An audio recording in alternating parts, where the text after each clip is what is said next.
بسم اللہ الرحمن الرحیم۔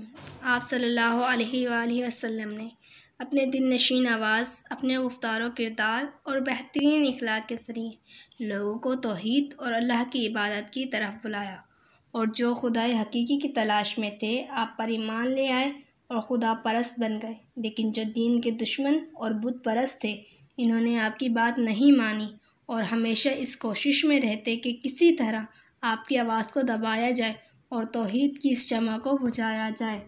وہ ہمیشہ پیغمبر خدا کی بات کو جھٹلاتے، ان کے بارے میں افواہیں پھیلاتے اور مسلمانوں اور دیندار لوگوں کے حوصلے اور جذبے کو پست کرنے کی فکر میں لگے رہتے۔ ہر جگہ یہی کہتے رہتے کہ نعوذ باللہ وہ خدا کا رسول نہیں ہے، وہ غیب کی باتوں کو نہیں جانتا، کیونکہ اگر جانتا تو ضرور بیان کرتا۔ مشرکین اور بت پرستوں نے ایک گروہ کو نجران بھیجا تاکہ وہاں جا کر یہودی علماء سے کچھ سوالات معلوم کرتے اور اس کا جواب رسول اللہ صلی اللہ علیہ وآلہ وسلم سے جا کر پوچھے تاکہ وہ ان کا جواب نہ دے سکے۔ وہ لوگ سوال پوچھ کر مکہ واپس آئے اور آپ صلی اللہ علیہ وآلہ وسلم کے چچا جناب ابو طالب رضی اللہ تعالی عنہ سے کہا، تمہارے بھتیجے کا کہنا ہے کہ خدا کی طرف سے اس پر وحی نازل ہوتی ہے۔ ہم کچھ سوالات لے کر آئے ہیں، اگر اس سے صحیح جواب دے دیا تو ہم بھی اس کی تائید کریں گے، اور اگر جواب نہ دے سکا تو پہلے کی طرح اس کو جھٹلائیں گے۔ جناب ابو طالب رضی اللہ تعالی عنہ نے فرمایا، رسول خدا صلی اللہ علیہ وآلہ وسلم سے جو کچھ پوچھنا ہے پوچھ لو۔ انہوں نے رسول خدا سے 3 سوال کیے، جن میں سے ایک سوال یہ تھا کہ وہ جوان جنہوں نے ظالم بادشاہ سے ڈر کر ایک غار میں پناہ لی تھی، ان کی داستان کیا ہے، بیان کرے۔ تو اللہ عز و جل نے اس وقت سورہ کہف کو نازل کیا، جو کہ ان کے سوال کا جواب تھا۔ اصحاب کہف کی کہانی۔ آپ صلی اللہ علیہ وآلہ وسلم نے فرمایا، اس وقت ایک مشرک بادشاہ نے اپنے ظلم و ستم اور فوجی طاقت کے بل بوتے پر بہت بڑی سلطنت حاصل کی اور پھر اپنے لیے بہت ہی عالی شان محل بنوایا۔ غرور و تکبر کے ساتھ اپنے تخت پر بیٹھا، اپنے لیے کچھ وزیر اور کچھ محافظ منتخب کیے اور پھر حکومت کرنے لگا۔ کچھ عرصے بعد خدائی کا دعویٰ کرنے لگا اور اپنے دربار والوں اور دوسرے لوگوں سے کہا کہ صرف میری اطاعت اور عبادت کرو، اور جو بھی میرے حکم کی مخالفت کرے اس کو سخت سزا دو۔ اسی طرح کچھ سال گزر گئے۔ ایک دن جب وہ غرور و تکبر میں مست اپنے تخت پر بیٹھا ہوا تھا، ایک آدمی تیزی سے دوڑتا ہوا آیا اور خبر دی، بادشاہ سلامت، ابھی خبر ملی ہے کہ ایک لشکر تیزی سے ہماری طرف حملہ کرنے کے لیے بڑھ رہا ہے اور سرحد پار کرنے والا ہے۔ یہ خبر سنتے ہی کہ دقیانوس کے چہرے کی ہوائیاں اڑنے لگی اور ڈر کے مارے اس کا چہرہ پیلا پڑ گیا۔ یہ دیکھ کر اس کے وزیر اور دربار والے بھی تعجب میں پڑ گئے کہ ابھی تو اس کو خدائی کا دعویٰ تھا، اب کیا ہو گیا۔ اس کے وزیر سوچنے لگا کہ دقیانوس خدا ہونے کا دعویٰ کرتا ہے اور لوگوں سے کہتا ہے کہ ہر چیز میرے قبضے میں ہے، لیکن وہ خود بھی دوسرے لوگوں کی طرح ایک عام آدمی ہے، کیونکہ وہ بھی کھانے اور پانی کا محتاج ہے، کبھی خوش ہوتا ہے، کبھی جاگتا ہے اور کبھی سوتا ہے۔ یہ سب کام تو خدا کے نہیں ہو سکتے، اور یہ صفات خدا کے لیے نامناسب ہیں۔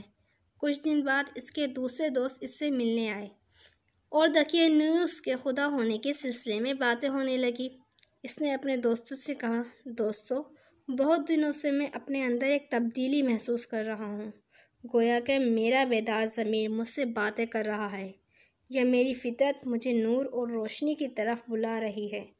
اس حالت نے میرے اوپر اتنا اثر کیا ہے کہ نہ کچھ کھایا جاتا ہے، نہ ہی نیند آتی ہے۔ آخر یہ کیا ہو گیا ہے، ہمیں بھی بتاؤ، اس کے دوستوں نے سوال کیا۔ دوستو، جب میں آسمان کی طرف دیکھتا ہوں اور اس کائنات کی وسعت اور عظمت کے بارے میں غور و فکر کرتا ہوں تو سوال پیدا ہوتا ہے کہ ان چاند، سورج اور ستاروں کو کس نے پیدا کیا ہے۔ جب میں زمین اور دوسری مخلوقات کے بارے میں غور و فکر کرتا ہوں تو سوچتا ہوں کہ یہ سب کیسے پیدا ہوئے ہیں، خود یہ انسان کیسے پیدا ہوئے ہیں۔ پھر تم کس نتیجے پہ پہنچے؟ دوستوں نے سوال کیا۔ میں اس نتیجے پر پہنچا ہوں کہ دقیانوس ایک کمزور اور ناتواں مخلوق ہے، وہ صرف خدائی کا دعویٰ کرتا ہے۔ اس کے دوستوں نے بھی اس کی بات پر غور کیا اور پھر سب نے اس کی تائید کی۔ تب انہوں نے طے کیا کہ دقیانوس کے شر سے بچنے کے لیے ہمیں اس شہر سے نکلنا ہوگا۔ اور آخر کار پورے ارادے کے ساتھ شہر سے باہر نکلے اور ایک بیابان کی طرف چل دیے۔ راستے میں ان کو ایک چرواہا ملا۔ انہوں نے کچھ دیر اس کے پاس آرام کیا اور اس سے باتیں کرنے لگے۔ پھر جب وہ چلنے لگے تو وہ بھی ان کے ساتھ ہو لیا اور اس کا کتا بھی آ گیا۔ انہوں نے کہا، اس کتے کو اپنے ساتھ کیوں لا رہے ہو؟ وہ ہمارے لیے خطرہ پیدا کر سکتا ہے اور اس کے ذریعے دشمن ہم سے باخبر ہو سکتا ہے۔ انہوں نے بہت کوشش کی کہ کسی طرح کتے کو بھگایا جائے، لیکن وہ کامیاب نہ ہو سکے۔ پھر چرواہے نے کہا، اسے آنے دو، ہو سکتا ہے کہ یہ ہماری حفاظت کرے۔ وہ مجھ سے مانوس ہے اور میں اسے خاموش کر سکتا ہوں۔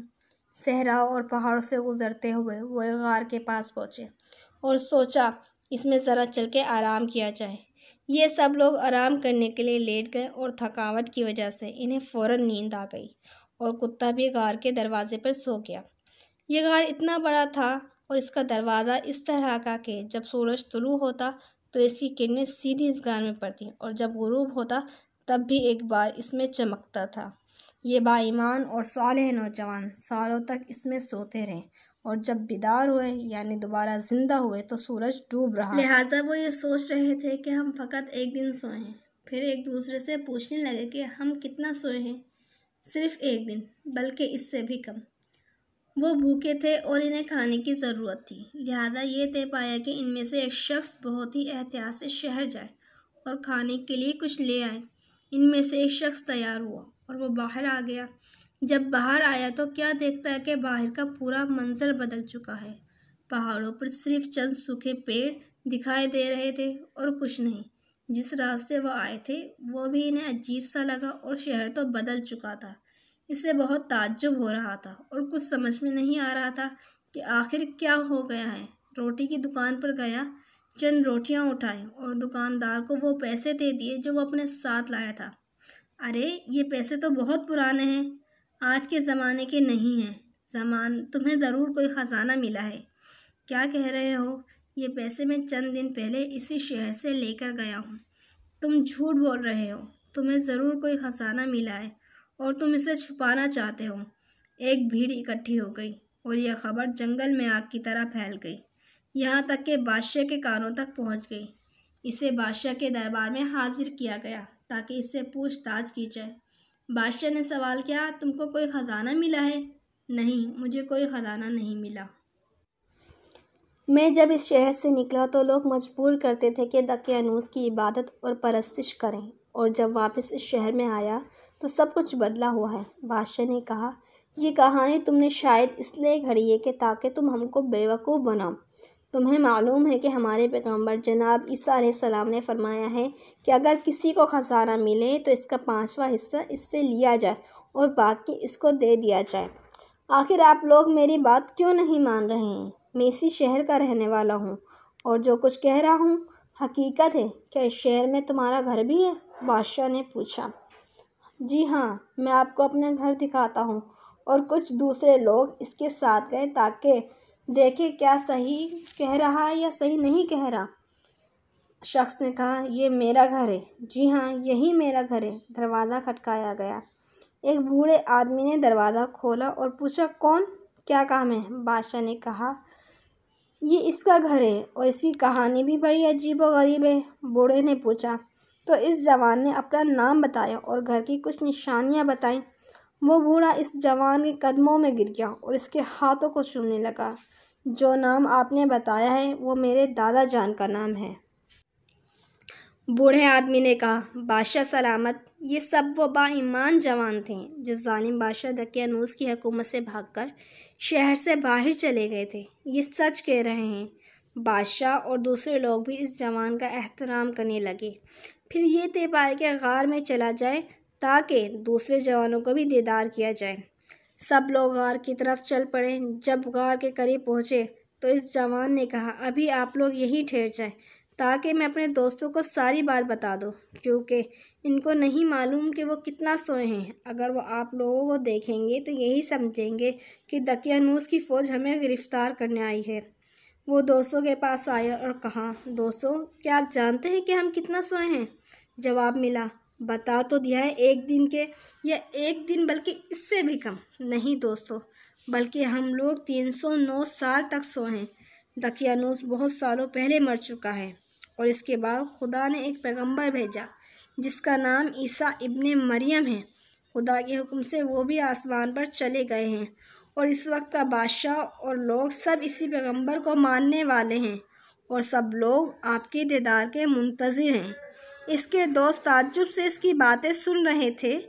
ان میں سے ایک نے کہا، تم کیا کہہ رہے ہو؟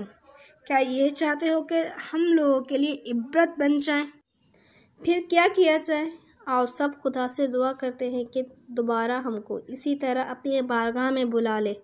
خدا نے ان کی دعا قبول کر لی اور پھر سے ہمیشہ کے لیے سو گئے۔ جب بہت دیر ہو گئی اور وہ باہر نہ نکلے تو بادشاہ اور اس کے سپاہی اندر آئے اور دیکھا کہ سب کے سب دنیا سے جا چکے ہیں۔ بادشاہ نے حکم دیا کہ اس غار کو عبادت کی گاہ کی شکل دی جائے تاکہ یہ قیامت تک کے لیے یادگار رہے۔